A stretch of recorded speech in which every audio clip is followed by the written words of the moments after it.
Hello everyone, welcome to JRF Adda. कैसे हैं आप सब लोग? एक बार प्लीज ये भी चेक करा दीजिए, आवाज आ रही है सभी को, ऑडियो वीडियो क्लियर है? मेरा नाम वर्षा गौर है, मैं आपकी पब्लिक एडमिनिस्ट्रेशन की एजुकेटर हूँ। ये मेरा इंट्रोडक्टरी बायो है and currently I am a PhD scholar. इसी के साथ अगर अभी तक आपने जेआरएफ अड्डा की एप्लीकेशन को डाउनलोड नहीं करा है तो आप बहुत सारा फ्री कंटेंट मिस कर रहे हैं। कंसोलिडेटेड वे में क्लासेस आपको यहाँ पर मिलती है, क्विजेस, टेस्ट सीरीज फ्री में यहाँ पर टेस्ट हो रहे हैं, क्विजेस हो रही हैं और स्टडी मटेरियल भी आप लोग मिस आउट कर रहे हैं।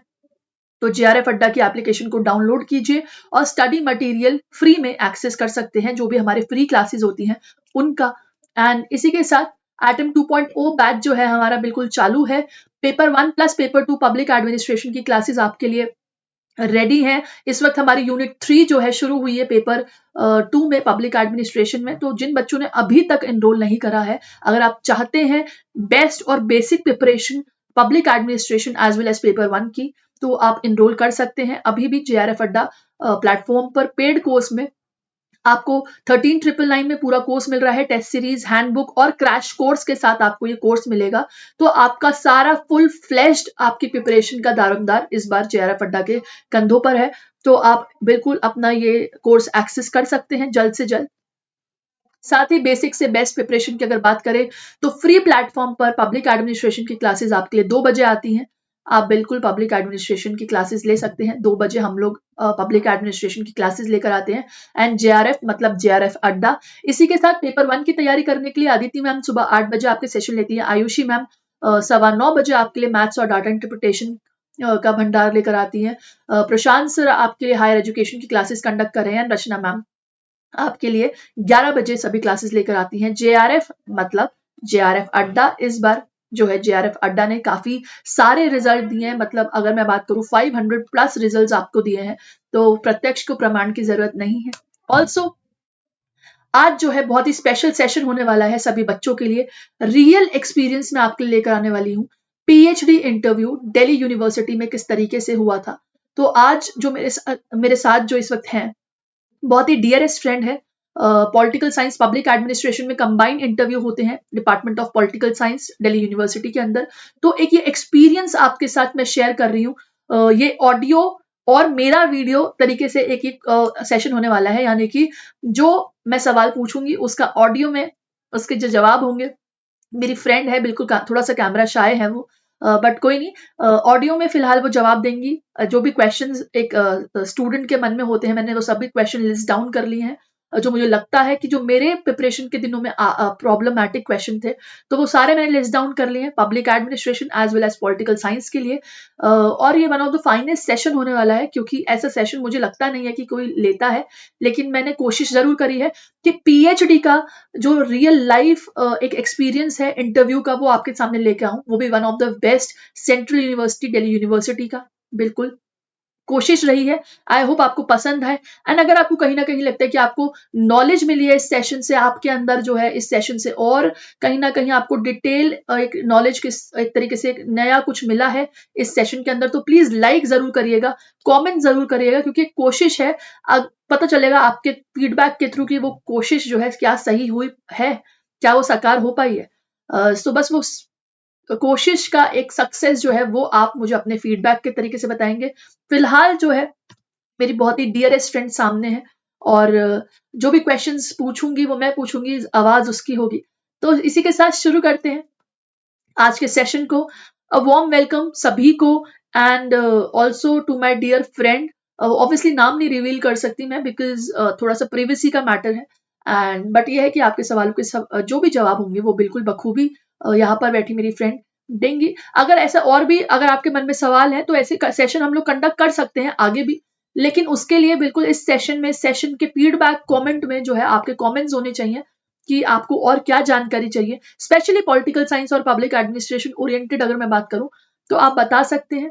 ठीक है, शुरू करते हैं। तो first of all welcome you my dear friend and अब जो है हम पहला क्वेश्चन पूछ लेते हैं कि एग्जैक्टली आपने जो फॉर्म फिलिंग प्रोसेस था, मतलब बेसिक से बिल्कुल शुरू करते हैं बच्चों के लिए कि कैसे ये कौन सा फॉर्म भरा था, क्या था ये पीएचडी का जो फॉर्म फिलिंग का प्रोसेस था, ये क्या रहा था, इसके ऊपर आप थोड़ा बता दीजिए। Hello, ma'am, and hello everyone from GRF Adda.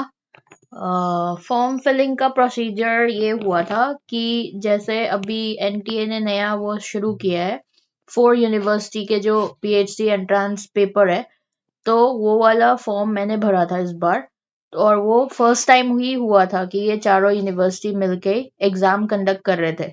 तो उसके बाद जितने भी डीयू में ऐसे लिस्ट हुआ कि जितने भी जिन लोगों का अबव 50% स्कोर मतलब 400 टोटल मार्क्स था और उसमें से अबव जिसका 200 एंड अबव स्कोर आया है, उन सभी को शॉर्ट लिस्टेड कर दिया गया है इंटरव्यू के लिए।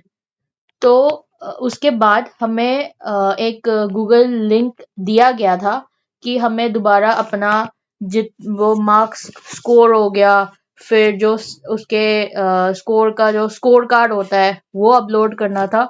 और उसके बाद हमें कुछ दिन दिया गया है प्रपोजल सबमिट कराने के लिए। तो फिर अपने जो प्रपोजल है वो हमने सबमिट करा है। ओके, तो चलिए इसके बारे में थोड़ी सी बात कर लेते हैं। पहली बात तो मैं आपको बता दूं कि यूनिवर्सिटीज जो जिन्होंने ये एंट्रेंस एग्जामिनेशन निकाला था उसमें डीयू, बीएचयू, बीबीएयू और जेएनयू ये 4 यूनिवर्सिटी थी जिसका कॉम्बाइंड एंट्रेंस एग्जाम था। ठीक है, तो ये जो था ये प्रोसीजर था, लेकिन इस प्रोसीजर यानी कि इंटरव्यू तक पहुंचने से पहले एक और पड़ाव था जो कि एंट्रेंस एग्जाम था। तो मैं अपने फ्रेंड से ये बात पूछना चाहूंगी कि एंट्रेंस एग्जामिनेशन का लेवल कैसा था, क्योंकि हमारी फील्ड है पॉलिटिकल साइंस और पब्लिक एडमिनिस्ट्रेशन पर हम फोकस की बात कर रहे हैं। तो दोनों ही फील्ड से रिलेटेड अगर मैं बात करूं तो बिल्कुल मेरी फ्रेंड बताएंगी कि एंट्रेंस एग्जामिनेशन का लेवल क्या था, क्योंकि पहली बार 4 यूनिवर्सिटी का कंबाइंड एग्जाम हो रहा था, पीएचडी एंट्रेंस एग्जामिनेशन। तो लेवल कैसा रहा इस बार एग्जामिनेशन का? इस एग्जामिनेशन का लेवल काफी अच्छा था। मतलब पॉलिटिकल साइंस के लिए उस हिसाब से देखा जाए तो पॉलिटिकल साइंस वाले मतलब अच्छे खासे अटेम्प्ट कर सकता है, उनके लिए स्कोर अच्छा भी आए होंगे। बट जो पब्लिक एडमिनिस्ट्रेशन के बच्चे हैं मतलब उनके लिए थोड़ा मुश्किल हो सकता है, क्योंकि जितने भी क्वेश्चंस आए वो सारा पॉलिटिकल साइंस रिलेटेड क्वेश्चंस था। मतलब मेरे को याद है जिस दिन मैं एग्जाम दे के आई थी, मैं मतलब जो मेरे को मेमोरी बेस याद थी क्वेश्चंस वो मैं इनको बता रही थी। बट उस टाइम पे मैं उस दिन भी बोल बोल के आई थी मतलब कि जितने भी पब्लिक एडमिनिस्ट्रेशन का क्वेश्चंस है वो बहुत कम थी और उन लोगों के लिए बहुत मुश्किल रहा होगा। बट पॉलिटिकल साइंस के लिए मतलब मैं उस चीज को मतलब अटेम्प्ट करके आना वो थोड़ा इजी हुआ होगा। तो देखिए एक चीज बताऊं मैं आपको, देखो पॉलिटिकल साइंस और पब्लिक एडमिनिस्ट्रेशन इंटरडिसिप्लिनरी है, और ये बात मैं अपनी फ्रेंड को भी अभी मैंने इस बात पे बात करी थी कि पब्लिक एडमिनिस्ट्रेशन अगर देखा जाए तो सिर्फ अकेला पब्लिक एडमिनिस्ट्रेशन सेंट्रल यूनिवर्सिटी को टारगेट करने के लिए इनफ नहीं है। And similarly because political science भी जब एक अगर एग्जामिनेशन लेवल की बात करें तो जैसा मेरी फ्रेंड ने भी कहा कि पॉलिटिकल साइंस का भी अच्छा खासा लेवल था। तो पब्लिक एडमिनिस्ट्रेशन वाले बच्चे अगर सिर्फ पब्लिक एडमिनिस्ट्रेशन ओरिएंटेड रहेंगे तो नहीं जम पाएगी बात। तो अगर मैं बोलूं कि आपको यूजीसी नेट पॉलिटिकल साइंस का भी सिलेबस देखना पड़ेगा तो बिल्कुल देखना पड़ेगा अगर एंट्रेंस एग्जामिनेशन को क्रैक करने की बात है। लेकिन अगर पब्लिक एडमिनिस्ट्रेशन वाले बच्चे का किसी का जेआरएफ क्वालिफाई है तो उसको टेंशन लेने की जरूरत नहीं है। इसलिए मैं हमेशा बोलती हूँ कि पब्लिक एडमिनिस्ट्रेशन वाले बच्चे अगर पॉलिटिकल साइंस का कोर्स सिलेबस नहीं पढ़ना चाह रहे हैं तो आप जेआरएफ की तरफ बिल्कुल भागिए, पब्लिक एडमिनिस्ट्रेशन से अपना जेआरएफ सिक्योर कर लीजिए, फिर सेंट्रल यूनिवर्सिटी को टारगेट करना आप लोगों के लिए उतना मुश्किल नहीं रहेगा। ठीक है, इसी के साथ अब बात करते हैं बिल्कुल द बून डे, जो बिल्कुल आपका एक कहते हैं ना बहुत बड़ा बिग डे था, पीएचडी इंटरव्यू के बारे में बात करते हैं। कैसी रही वहां पर पैनल सेटिंग, कैसी थी, कितने लोग थे उस पैनल में, क्या था वो रूम का कंडीशन, और एक तरीके से पैनल सेटिंग के बारे में बात करने के बाद जो है फिर पूछेंगे नेक्स्ट सवाल कि क्वेश्चंस कैसे थे। तो पहले बात करते हैं पीएचडी इंटरव्यू की पैनल सेटिंग। जैसे कि DU department of political science में मेरी फ्रेंड गई, तो आप बता सकते हैं कि पैनल सेटिंग कैसा था, वो रूम का माहौल कैसा था, किस तरीके से, अगर आपको इस वक्त बताना हो वर्ड्स में, अगर उस रूम के बारे में बताना हो तो किस तरीके का वो रूम था, क्या कितने लोग थे उसके अंदर, प्रोफेसर डिग्निटरीज की अगर बात करें तो क्या कुछ था उस रूम में? उस पैनल में आई गेस 9 लोग मतलब 9 प्रोफेसर्स बैठे थे और उनका सब्जेक्ट्स मतलब अलग अलग ही सब्जेक्ट्स थे। मतलब जैसे कि पॉलिटिकल साइंस में कंपैरेटिव पॉलिटिक्स का सब्जेक्ट्स हो गया, फिर इंटरनेशनल रिलेशंस का हो गया, फिर इलेक्शंस वाले हो गए, थ्योरी का हो गया, थॉट का हो गया, तो सभी जो Public administration हाँ was public also there. Administration Local governance was also there. तो ये सब जो है इनके रिलेटेड प्रोफेसर्स बैठे हुए थे और जो हमारे प्रपोजल जो हमने सबमिट किया था उससे रिलेटेड टॉपिक क्वेश्चंस वो सारे डिस्कशंस चल रहे थे अंदर। तो बेसिकली सबको पता चल गया कि 9 से 10, वैसे तो होता जनरली 9 से 10 प्रोफेसर्स का ही पैनल होता है।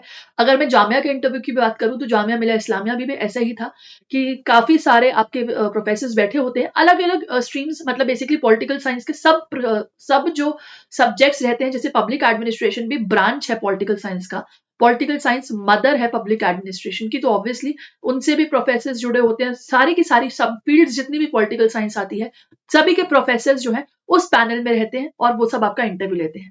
अब बात करते हैं क्वेश्चन का कहर कि क्वेश्चंस कैसे थे, how was the questions? Question शुरुआत ऐसा हुआ कि मतलब firstly I have to describe what my topic was about. फिर उसके बाद सेंट्रल क्वेश्चन पूछा गया कि उस रिलेटेड टॉपिक से सेंट्रल क्वेश्चंस क्या था। तो फिर उसके बाद जैसे क्वेश्चंस बताए, जैसे टॉपिक बताए, उसके बाद तो अपने आप वो लीड करते चले गए क्योंकि यहाँ से मैं बता रही थी तो वहां से क्वेश्चंस पुट अप करना शुरू करा। अगर मैं ऐसा करना चाह रही हूँ तो ऐसा क्यों, अगर इस तरीके से कर रही हूँ तो वो किस किस चीज के लिए, फिर किस एरिया पे किस स्पेसिफिक लोकेशन में रिसर्च करना चाहते हो, फिर वो स्पेसिफिक लोकेशन क्यों लिया गया, फिर डेटा कलेक्शन टेक्निक्स, अगर उस डेटा कलेक्शन टेक्निक्स को यूज कर रहे हैं तो वो क्यों, फिर किस टाइप के रिसर्च यूज कर सकते हैं इस टॉपिक के लिए, अगर वो यूज कर रहा है तो उसको डिस्क्राइब करना पड़ता था कि किस चीज के लिए यूज हो रहा था। तो ये सब क्वेश्चंस ही चल रहे थे। तो मतलब मेजरली अगर हम बोले तो रिसर्च ओरिएंटेड क्वेश्चंस थे, राइट? मतलब यस। रिसर्च ओरिएंटेड जो भी रिसर्च प्रपोजल आप बनाकर लेके जाते हो, रिसर्च से ही रिलेटेड कि आपका एरिया क्या है। सेंट्रल क्वेश्चन अगर ये कह रही है कि एक क्वेश्चन जैसे मैं बोल रही थी, तो इसका मतलब चेन टाइप, एक कहते ना एक चेन टाइप क्वेश्चन बन रहा था कि वन टू वे कॉन्वर्सेशन था। अगर मैंने यहाँ से कुछ बोला तो उसी में से अगला क्वेश्चन बन रहा है, अगर दोबारा से मैंने उसका आंसर दिया तो उसी में से उससे अगला क्वेश्चन बन रहा है। तो it's like two way conversation की एक चेन बनती जा रही थी क्वेश्चंस की, जो मैं रिस्पॉन्ड कर रही थी, उसके बाद एक अपना वो अपना क्वेश्चन बनाकर दे रहे थे। एंड ऑब्वियसली बनता भी है, इतनी बड़ी यूनिवर्सिटी के प्रोफेसर्स हैं और इनसे आप एक्सपेक्ट भी क्या ही कर सकते हैं। आपको बेस्ट होना पड़ेगा अगर आप ऐसे यूनिवर्सिटीज के इंटरव्यू में बैठ रहे हो, you have to be the best. अगर आप एक एंट्रेंस एग्जाम क्वालिफाई करके उस पैनल में बैठे हो ना, उसके सामने हो, तो इसका मतलब आप में ऑलरेडी एक कैलिबर है कि आप उस इंटरव्यू के लिए वहां पर बैठे हो। तो बिल्कुल लेवल तो होगा ही दमदार, क्योंकि ऐसी यूनिवर्सिटीज के इंटरव्यूज जो होते हैं ऐसे ही होते हैं और मजा आता है ऐसे इंटरव्यूज में। इसलिए अगर एक सजेशन में दे पाऊंगी किसी भी बच्चे को, तो एक बात जरूर सुनना कि इंटरव्यूज जरूर दिया करो, क्योंकि इंटरव्यू से कॉन्फिडेंस बनता है और इंटरव्यूज से जो है आपके अंदर कॉन्फिडेंस ऐसा आएगा कि आपको कैसे एक तरीके से बात कैसे करनी है इंटरव्यूज में। तो ये आप सीख सीख कर ही आगे बढ़ोगे। तो बिल्कुल रिसर्च ओरिएंटेड क्वेश्चन थे, जो भी रिसर्च एरिया था उससे रिलेटेड क्वेश्चंस पूछे थे। ठीक है, मतलब बेसिकली अगर देखा जाए तो जो आप अपना रिसर्च प्रपोजल लेके गए थे उससे क्वेश्चंस ज्यादा पूछे जा रहे थे। अच्छा, अगर आप कुछ रिसर्च प्रपोजल के बारे में बताना चाहेंगे कि रिसर्च प्रपोजल को एग्जैक्टली क्या क्या चीजें एक तरीके से एक रिसर्च प्रपोजल को बढ़िया रिसर्च प्रपोजल बनाते हैं, या फिर अगर बात करें कि कैसे जो है रिसर्च प्रपोजल को कोई बच्चा अगर चाहे कि मेरे को रिसर्च प्रपोजल बनाना है, तो मेरा रिसर्च प्रपोजल जो है किस तरीके से बेस्ट रिसर्च प्रपोजल होना चाहिए, तो उसके ऊपर अगर आप कुछ गाइडेंस देना चाहें तो बिल्कुल बता सकते हैं। बेस्ट रिसर्च प्रपोजल का तो पता नहीं, बट एक मतलब जो भी रिसर्च प्रपोजल बना रहा है उसके लिए मतलब वो टॉपिक से मतलब इतना इन डेप्थ स्टडी होना चाहिए, क्योंकि ऊपर ऊपर से पता हो के रिसर्च प्रपोजल लिख दिया उससे काम नहीं चलेगा, क्योंकि जो भी क्वेश्चन पूछेंगे या फिर बाद में अगर सिलेक्शन हो जाता है उसके बाद जो रिसर्च होगा वो भी इन डेप्थ स्टडी ही होगा। तो रिसर्च प्रपोजल के लिए मतलब एक थरो अंडरस्टैंडिंग जो होता है वो मोस्ट रिक्वायरमेंट है, ये मैं बोलना चाहूंगी। और टॉपिक ऐसा चुनो कि मतलब जो अभी रिलेटेड है, रिलेटेड इश्यूज। और इसका मतलब ये नहीं कि मतलब अगर पॉलिटिकल साइंस या पब्लिक एडमिनिस्ट्रेशन के कह रहे हैं तो मतलब इसका मतलब ये नहीं कि पॉलिटिकल पार्टी से रिलेटेड हाई जो क्या बोलते हैं उसको ऑन गोइंग सिचुएशंस उसको चूज कर लिया कि हॉट मैटर ही चूज कर लिया कि भाई आपको दिख रहा है कि अभी पॉलिटिकल सिनेरियो कोई गड़बड़ चल रहा है तो आपने उसी का प्रपोजल बना लिया, क्योंकि वो पक्का टॉन्ट मारते हैं कि ये तो चल रहा है, आप यही क्यों उठा के ले आए, है ना। तो और आप बताइए। तो और फिर रिसर्च के टॉपिक ऐसे चूज होना चाहिए जो उसका फर्दर स्टडी करने में उसका कॉन्टेक्स्ट रेलेवेंस रहे। हाँ बिल्कुल। वो चीज होना चाहिए। मतलब कि रेलेवेंस का मतलब ये होता है आप जो भी रिसर्च टॉपिक चुन रहे हैं, क्या उसका कुछ फायदा भी है, सोसाइटी को वो टॉपिक जो है फायदा दे रहा है, तो ऐसा ही टॉपिक जो है चुनना चाहिए कि एक रिलेटेड इशू, मतलब कि इश्यूज जो है उसके क्या चल रहे हैं, क्या वो इश्यूज ऐसे हैं जो सोसाइटी के लिए एक्चुअली अनकवर कर रहे हैं, या सोसाइटी के लिए उसके जो है उसके आसपास बात करने के लिए भी बोले, अंडरस्टैंडिंग्स की बात करें कि अंडरस्टैंडिंग आपको अपने रिसर्च प्रपोजल की चुनी चाहिए, इन डेप्थ स्टडी होनी चाहिए। ऑल्सो और भी कुछ चीजें हैं जो बताना चाहेंगे। और रिसर्च टॉपिक ऐसे चुननी चाहिए कि मतलब जब आप अपने हाइपोथेसिस एनालिसिस करोगे या फिर आप अपने रिसर्च का प्रॉब्लम सर्च करोगे तो उस चीज में सिर्फ एक ही प्रॉब्लम नहीं होना चाहिए, वेरियस प्रॉब्लम्स होना चाहिए, तभी वो उस टॉपिक का रिसर्च हो सकता है। ये वेरियस प्रॉब्लम्स वाली बात मैं आपको बता देती हूँ। वेरियस प्रॉब्लम मतलब कि सिर्फ यही नहीं कि आपने सिर्फ ये देख लिया कि भाई वुमेन को इकोनॉमिक सेक्टर में जो है प्रॉब्लम है, ये नहीं। आपको उस इकोनॉमिक सेक्टर के वेरिएबल्स भी देखने हैं कि इकोनॉमिक सेक्टर में अगर प्रॉब्लम है तो क्या क्या कारण है और कब से ये प्रॉब्लम चली आ रही है। बहुत सारी चीजें, मल्टीपल चीजें हैं, और मल्टीपल चीजों को आइडेंटिफाई करने का मतलब ये होता है कि आप आने वाले जनरेशन को एक स्कोप देके जा रहे हैं उस एरिया में और भी ज्यादा रिसर्च करने का। तो हमेशा कोई भी रिसर्च बेनिफिशियल तभी होती है जब नेक्स्ट जनरेशन भी उस पर रिसर्च कर पाए और भी कुछ नया खोज पाए। ठीक है, तो यही होते हैं रिसर्च प्रपोजल, इसी तरीके से बनते हैं और बनाने भी इसी तरीके से चाहिए। जैसे कि मेरी फ्रेंड बोल रही है कि भाई ऊपर ऊपर से पढ़ के मत दे दीजिए, क्योंकि ऊपर ऊपर से पढ़ के देंगे तो देखो सिलेक्शन भी नहीं मिलेगा। ठीक है, और सिलेक्शन नहीं मिलेगा तो वही है कि टाइम वेस्ट भी होगा। तो अगर आपको लग रहा है कि आपका एक रिसर्च प्रपोजल अगर कामयाब नहीं हो पा रहा है तो प्लीज कोशिश यही करिए कि अपना रिसर्च प्रपोजल बदल दीजिए।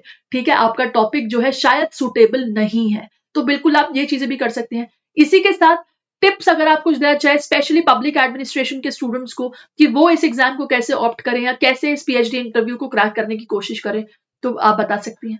वो तो आपके अपने जो रिसर्च प्रपोजल बनाया हुआ है वो उस पे फुल डिपेंडेंट है, क्योंकि क्वेश्चंस जो भी पुट अप करेंगे वो उससे रिलेटेड ही आना है। और आपका जो लिटरेचर रिव्यू है वो अप टू डेट होना वो बहुत इम्पोर्टेंट है। और मतलब जैसे प्रोफेसर सजेस्टेड ईपीडब्ल्यू आर्टिकल्स में हमेशा ये जो जितने भी हो चुके रिसर्च वो सब लिया मतलब दिया रहता है, तो वहां से आप अपना लिटरेचर जो है वो अप टू डेट मेंटेन करके रख सकता है। ओनली देन वो मतलब फुल्ली सेटिस्फाई होता है कि हाँ इस बच्चे को मतलब नॉलेज है, अपना टॉपिक जो वो लेके आया है उसके बारे में उसको अभी के नॉलेज के हिसाब से वो रिलेट करके लाया है, तो वो चीज वो एक कॉन्फिडेंस बूस्ट करने वाला चीज हो जाता है। And same goes with political science. हाँ यस यस। ओके, तो देखो पब्लिक एडमिनिस्ट्रेशन हो या पॉलिटिकल साइंस सेम ही बात है भैया, नॉलेज बैंक पूरी होनी चाहिए। नॉलेज होना चाहिए आपके पास। आर्टिकल जो मैं बोल रही हूँ यहाँ पर आर्टिकल्स, ईपीडब्ल्यू आर्टिकल्स की भी इन्होंने बात करी है। ईपीडब्ल्यू बेस्ट वर्जन आर्टिकल होता है, बहुत बढ़िया आर्टिकल लिखे गए हैं, बड़े बारीकी से इनको देखा गया है। कई कई महीने लग जाते हैं इनके अप्रूवल्स मिलने में, इनको जो है आर्टिकल्स एक तरीके से इन आर्टिकल को पब्लिश होने में। ऑल्सो और भी अगर आप कुछ कहना चाहें, फाइनल वर्डिक्ट अगर करते हैं फिर इसके बाद मैं और भी आपको कुछ गाइड करूंगी। जैसे ईपीडब्ल्यू आर्टिकल्स के बारे में मैं कुछ बोलना चाहूंगी। जब मेरे मास्टर्स भी दिल्ली यूनिवर्सिटी से ही हुआ है, तो हमारे जितने भी रीडिंग्स होते थे मास्टर्स में, जितने भी प्रोफेसर्स प्रोवाइड करते थे वो सब ईपीडब्ल्यू के आर्टिकल्स ही होते थे। तो मतलब हाँ थोड़ा सा मतलब उसका लेवल बहुत ज्यादा होता है, कुछ लोगों को समझ में नहीं आ पाता है क्योंकि उसका इंग्लिश भी थोड़ा सा हाई रहता है। बट जब आप एक बार पढ़ो फिर दूसरी बार पढ़ो, जब ईपीडब्ल्यू आर्टिकल्स ही पढ़ना शुरू हो जाएंगे ना तो फिर अपने आप वो लेवल मेंटेन हो जाता है कि हाँ चलो अब समझ में आ रही है, वो वाला चीज होता है। क्योंकि हमारा भी जब फर्स्ट ईयर में जब शुरुआत में हमें भी ऐसा लगता था कि यार मतलब ये इतना डेप्थ पढ़ा रहा है, ये समझ में नहीं आ रहा है, ये है वो है। बट विद टाइम इवेंचुअली वो चीज अपने आप समझ में आने लग जाता है, तो ये चीज बहुत हेल्पफुल हुई। अब जब रिसर्च प्रपोजल वगैरह जब बनाते हैं तब। तो बिल्कुल देखिए आपको समझ में आया होगा। आर्टिकल्स यानी कि इसी का मतलब होता है लिटरेचर। ये आर्टिकल वो नहीं कि हाँ भाई कोई सिर्फ आर्टिकल लिख दिया, ऐसा नहीं। आर्टिकल, जर्नल, बुक्स ये बहुत बड़ा इंपॉर्टेंट रोल प्ले करती है आपके रिसर्च के, कहते हैं ना, रिसर्च के खदान को भरने के लिए, एक रिसर्च का एक जो माइन है उसको भरने के लिए। ये सारी चीजें लिटरेचर में जो है आपको बहुत बेनिफिशियल है। लिटरेचर रिव्यू जो आप करते हैं ना वो यही होता है। कहने का मतलब देखो, सिर्फ इतनी सी बात बोलूंगी मैं। बहुत से लोग बोलते हैं कि मैम रिसर्च प्रपोजल के बाद लिटरेचर रिव्यू होता है। बिल्कुल होता है, लेकिन वो जब आपका सिलेक्शन हो जाए उसके बाद एक लिटरेचर रिव्यू होता है, ठीक है। लेकिन यहाँ पर जब हम पीएचडी को टारगेट कर रहे होते हैं, आपको पहले पढ़ना पड़ता है, उसी को ही लिटरेचर बोलते हैं। लिटरेचर का मतलब ही ये होता है कि आप क्या पढ़ रहे हो, उसके बिहाफ पर आप कैसा अपना रिसर्च प्रपोजल बना रहे हो। ये लिटरेचर रिव्यू सिर्फ वो वाला लिटरेचर रिव्यू नहीं है जो हम रिसर्च के प्रोसेस में पढ़ते हैं, ये उससे कहीं ज्यादा है। ये रियल लाइफ वाला लिटरेचर रिव्यू रिव्यू है। और इसको पढ़ने के लिए आर्टिकल्स, जर्नल, बुक्स, न्यूज़पेपर भी आपके लिए बहुत बेनिफिशियल होंगे।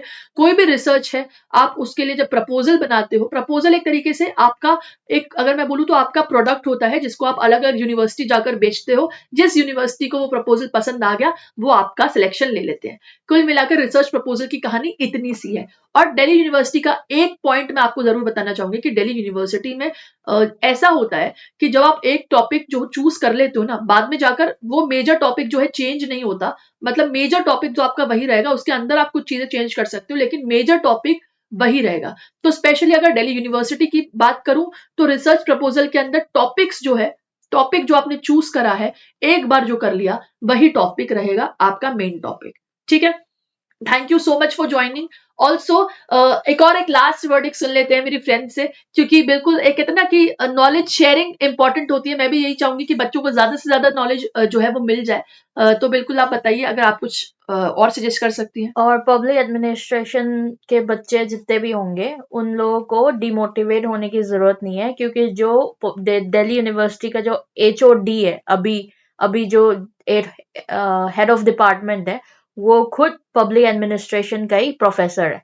हाँ, तो बिल्कुल पब्लिक एडमिनिस्ट्रेशन के जो प्रोफेसर हैं, वो एचओडी है इस वक्त दिल्ली यूनिवर्सिटी के। तो कहीं ना कहीं गोल्डन चांस है, बट वो गोल्डन चांस भी तभी है, देखिए अगेन मैं बात बोलूंगी कि या तो आप अपनी नॉलेज रखिए पॉलिटिकल साइंस में उतनी कि अगर आपको क्वेश्चन पढ़ते हैं पॉलिटिकल साइंस से, पढ़ते मतलब क्वेश्चन साइंस से, अगर पेपर में क्वेश्चन आ रहे हैं तो आप उसके जवाब दे पाए, अगर इंटरव्यू में क्वेश्चन पूछे जा रहे हैं तो आप उसके जवाब दे पाए। जैसे कि मेरा ग्रेजुएशन पॉलिटिकल साइंस से था, तो कहीं ना कहीं मेरे लिए वो पॉलिटिकल साइंस से दोबारा टच में आना बहुत ईजी रहा कुछ ना कुछ हद तक। और वही चीजें मेरे इंटरव्यू में या फिर मेरे अगर मैं बोलूं एंट्रेंस एग्जाम में पूछ ली गई, तो मेरे लिए प्लस पॉइंट होगा, हो गया वहां पर इवेंचुअली। वैसे ही मुझे नहीं पता आप लोग में से कितना उस टच को दोबारा मेंटेन कर सकते हैं अपने ग्रेजुएशन में, किसी की पॉलिटिकल साइंस है कि नहीं है, लेकिन नेट जेआरएफ तो आपके हाथ में है ना। तो बिल्कुल कहते हैं ना, उस एक पॉइंट की चाबी तो आपके हाथ में ना, जो कि जेआरएफ है। तो बिल्कुल इसको जरूर टारगेट करिए, ये आप लोगों के लिए प्लस पॉइंट है। और जल्दी से जल्दी जेआरएफ क्रैक करके जो है डीयू जैसी university, JNU, Jamia and again BBU जैसी यूनिवर्सिटीज में बैठिए और अपना जो है एंट्रेंस इंटरव्यू दीजिए, पीएचडी इंटरव्यू दीजिए और उसको क्वालिफाई करिए। यही है। तो फिलहाल ये तो था एक ऑडियो पॉडकास्ट समझ लीजिए जो मेरी फ्रेंड ने आपके साथ शेयर करा। इसके साथ मेरे एक और फ्रेंड ने भी, जो कि पब्लिक एडमिनिस्ट्रेशन से ही जिन्होंने अपना दिया था इंटरव्यू, ये कोरली फ्रॉम पॉलिटिकल साइंस से थी। बट हाँ ये है कि रिसर्च प्रपोजल और इन सब के साथ कुछ चीजें मैटर नहीं करती। लेकिन अगेन पब्लिक एडमिनिस्ट्रेशन जिनकी मास्टर्स में थी, जिन्होंने इंटरव्यू दिया, उनका भी मैं आपके लिए फीडबैक लेकर आई हूँ। तो बिल्कुल उन्होंने पूछा कि सेंट्रल क्वेश्चन पूछा था, ये होता है रिसर्च का सेंट्रल क्वेश्चन, कि आप रिसर्च पे, आपका रिसर्च जो है जिस पर आप प्रपोजल बनाकर लाए हो, उसका रिसर्च क्वेश्चन क्या है, ठीक है। उनका एरिया कुछ डिजिटल इंक्लूजन से रिलेटेड था, तो उनसे वहां से क्वेश्चन पूछा, ठीक है। उसके बाद एकेडमिक पॉइंट ऑफ व्यू से रेलेवेंस क्या है उस टॉपिक की, ये पूछा गया था। साथ ही एसडीजीज के बारे में रिपोर्ट आई, ये सब उन्होंने शेयर करा, जो उनके टॉपिक से रिलेटेड चीजें थी उन्होंने बिल्कुल ये सारी चीजें शेयर करी। इसी के साथ उन्होंने एकेडमिक प्रोफेसर्स की बातें, यहाँ पर प्रोफेसर ने पूछा कि एकेडमिक एक्सपेक्ट्स बताइए, जर्नलिस्ट एक्सपेक्ट नहीं, मतलब मेरे फ्रेंड्स ने जो है फैक्चुअल की बात करी, फैक्ट्स की बात करी, इसके अलावा उन्होंने जो है एकेडमिक एक्सपेक्ट की बात बताई। जैसे उन्होंने एकेडमिक एक्सपेक्ट में जो है रिसर्च आर्टिकल्स की बात करी, जो उन्होंने बताया कि रिसर्च आर्टिकल्स कौन कौन से पब्लिश हुए हैं, या कौन कौन से research articles, research book, journals उन्होंने पढ़ी है। तो उन्होंने बिल्कुल ऐसे बात बताई, ठीक है। यही होता है कि इंटरव्यू का प्रोसेस वहां पर जो होता है क्या होता है। दिल्ली यूनिवर्सिटी का। इसी के साथ research article, author name, arguments जो है, मतलब आर्ग्यूमेंट्स मतलब मान लीजिए अगर उस टॉपिक के रिलेटेड जो भी कोई अपवाद है या फिर कोई आर्ग्यूमेंट है, कोई क्रिटिसिज्म है अगर निकल कर आ रहा है, ठीक है, तो उस टॉपिक से भी रिलेटेड ऐसी ऐसी बातें पूछी गई। ऑथर नेम्स भी पूछ लिए जाते हैं कि हाँ भाई मान लीजिए आपने अगर मान लो डिजिटलाइजेशन ही है कुछ, तो डिजिटलाइजेशन पे कंटेम्पररी मतलब अगर बोले कि इस समय जो है बेस्ट बुक कौन सी है, और अगर ये भी बोल सकते हैं कि बाहर यानी कि फॉरेन पब्लिकेशंस की बेस्ट बुक कौन सी, तो ऐसे भी क्वेश्चंस आते,